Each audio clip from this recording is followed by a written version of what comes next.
Hi everyone, this is Heather Lottinen from the Flourish.Academy. This is episode 420, and I was talking with a good friend yesterday, former client.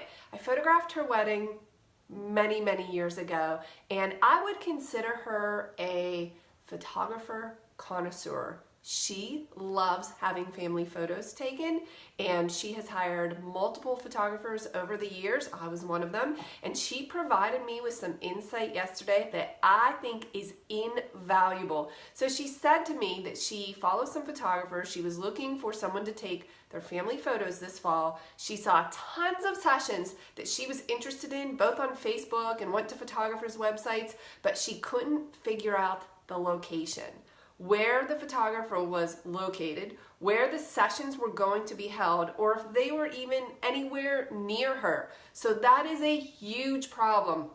If you are posting about your mini sessions, are you including where you're at, where those sessions are going to be at? Because she said she could literally not figure out where these people were having their sessions, and she would dig and dig and dig all around their Facebook, all around their website, and she became increasingly frustrated. And it didn't just happen once. I'm talking photographer after photographer. She's going to their website. Okay, this kind of parallels something we've talked about in the past, which is I've gone to websites, I can't find any way to contact you, no phone number, no email, maybe a contact form, maybe not. I can't tell based on your business name or your website if you're male and female.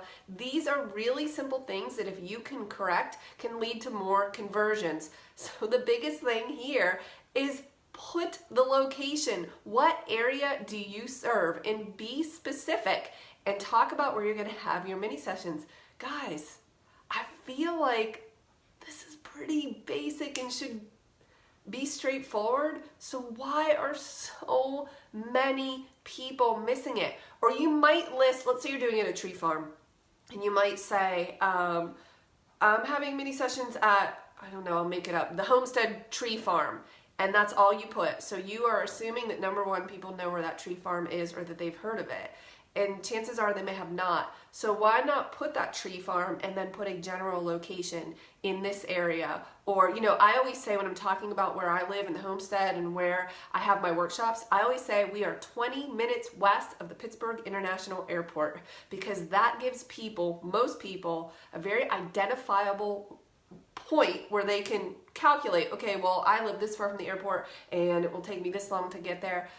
Check your mini sessions, check your Facebook page. Is your name even on your Facebook page? I know some of you have business names that are different than your actual name, and this is sort of embarrassing, but I have a client that I've only met with a few times years ago, and it took me a very long time to figure out that this particular person was actually this business name.